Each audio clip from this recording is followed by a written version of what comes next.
I'm Alan Lytle for 91.3 WUKY. It's time for another edition of Saving Stories with Dr. Doug Boyd from the Louis B. Nunn Center for Oral History in the UK Libraries. It's a segment where we feature interviews from the collection.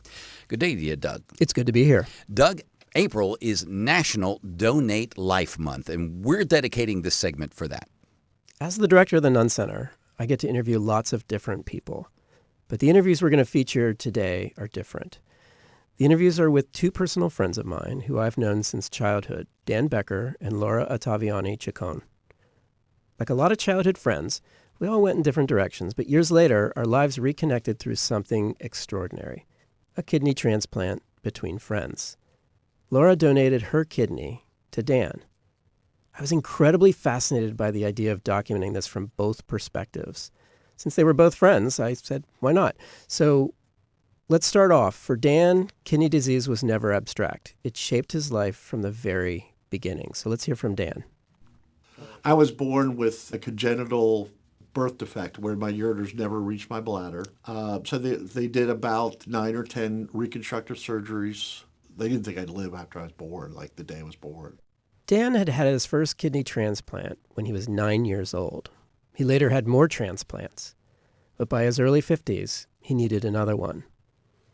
That meant asking for help publicly, and you've seen these signs around. Friends shared posts on social media. There was even a billboard in Cincinnati, and that's a whole nother story. But eventually one of those Facebook posts reached my friend Laura. She did not make a big announcement. She simply contacted the donor advocate and started the process of getting tested. Everybody kept asking me, how do you feel? What do you hope? And I wasn't sure. I wasn't sure, do I match? Do I hope I don't match? And then it was about January. I hadn't heard.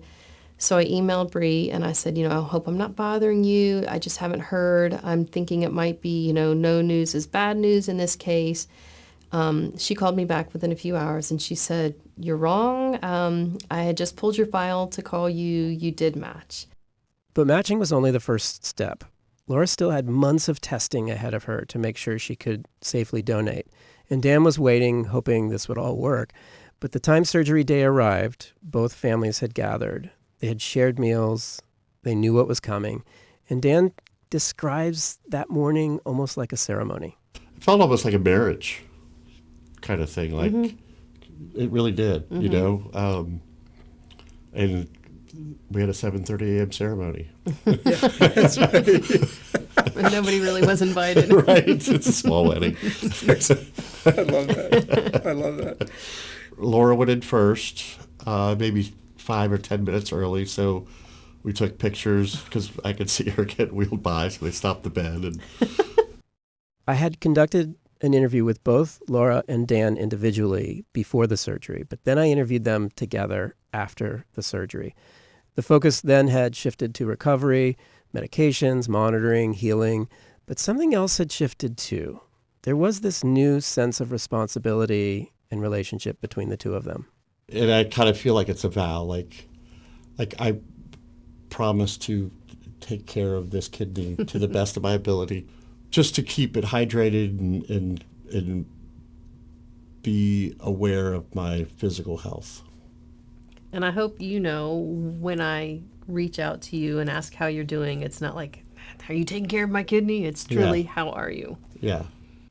That's what oral history preserves so well. It's not just what happened, but it's what it felt like to live through it. Because April is National Donate Life Month, I asked Laura what she would say to someone who might be considering donation. I would say just because you reach out and get the information does not mean you're going into surgery, the next week. So even if you're mildly considering it, reach out, get the information, start the process. Okay, it's a blood draw. And then you find out if you match. At any point along the way, you can change your mind. You are never locked in.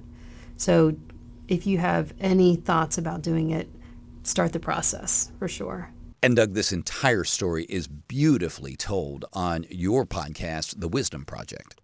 Thank you so much. I learned so much from doing these interviews. It's an important topic, and I'm proud of the episode.